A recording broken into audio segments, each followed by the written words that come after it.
Assalamualaikum warahmatullahi wabarakatuh. Perkenalkan, nama saya Fikri Ahmad Pratama dari kelas 8D. Kali ini saya akan membahas kisah perlawanan Banten. Banten memiliki posisi yang strategis sebagai bandar perdagangan internasional. Oleh karena itu, sejak semula Belanda ingin menguasai Banten, tetapi tidak pernah berhasil. Akhirnya, VOC membangun bandar di Batavia pada tahun 1619.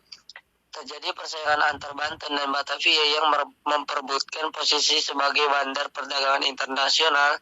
Oleh karena itu, rakyat Banten sering melakukan serangan-serangan terhadap VOC.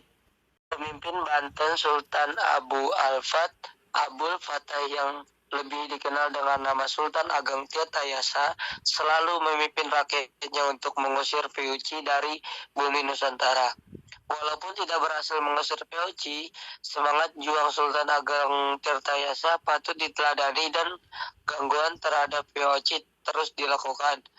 Di tengah-tengah mengobarkan semangat anti VOC itu, pada tahun 1671, Sultan Ageng Tirtayasa mengangkat putra mahkota Abdul Nazar Abdul Kahar sebagai raja pembantu yang lebih dikenal dengan nama Sultan Haji.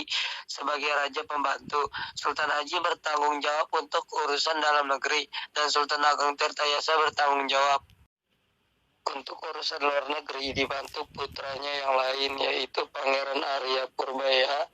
Pemisahan urusan pemerintahan di Banten ini tercium oleh perwakilan VOC di Banten yaitu Wycliffe. Ia kemudian mendekati dan menghasut Sultan Haji agar urusan pemerintahan di Banten tidak dipisah-pisah dan jangan sampai kekuasaan jatuh ke tangan Arya Purbaya. Oleh karena hasutan VOC ini, Sultan Haji mencurigai ayah dan saudaranya. Sultan Haji juga sangat khawatir apabila dirinya tidak segera dinobatkan sebagai sultan. Sangat mungkin jabatan sultan itu akan diberikan kepada Pangeran Arya Purbaya. Tanpa berpikir panjang, Sultan Haji segera membuat persekongkolan dengan VOC untuk merebut takhta Kesultanan Banten. Timbullah pertentangan antara Sultan Haji dan Sultan Ageng Tirtayasa. Dalam persekongkolan tersebut, VOC sanggup membantu Sultan Haji untuk merebut Kesultanan Banten, tetapi dengan 4 syarat berikutnya. A. Banten harus menyerahkan Cirebon kepada VOC. B. Monopoli lada di Banten dipegang oleh VOC dan harus menyingkirkan para pedagang Persia, India, dan Cina. C. Banten harus membayar 600 ringgit apabila ingkar janji. D. Pasukan Banten yang menguasai daerah pantai dan pedalaman Priangan segera ditarik kembali. Isi perjanjian ini disetujui oleh Sultan Haji. Pada tahun 1681, VOC atas nama Sultan Haji berhasil merebut Kesultanan Banten. Istana Surosowan berhasil dikuasai Sultan Haji menjadi Sultan Banten yang berkedudukan di Istana Surosowan. Sultan Ageng kemudian membangun istana yang baru berpusat di Tirtayasa. Sultan Ageng berusaha merebut kembali Kesultanan Banten dari Sultan Haji yang didukung VOC pada tahun 1682. Pasukan Sultan Ageng Tirtayasa berhasil mengepung istana Surosowan. Sultan Haji terdesak dan segera meminta bantuan tentara VOC. Datanglah bantuan tentara VOC di bawah pimpinan Francois Taik. Pasukan Sultan Ageng Tirtayasa dapat dipukul mundur dan terdesak hingga ke benteng Tirtayasa. Sultan Ageng Tirtayasa akhirnya meloloskan diri bersama putranya Pangeran Purbaya ke hutan Lebak. Mereka masih melancarkan serangan sekalipun dengan bergerilya.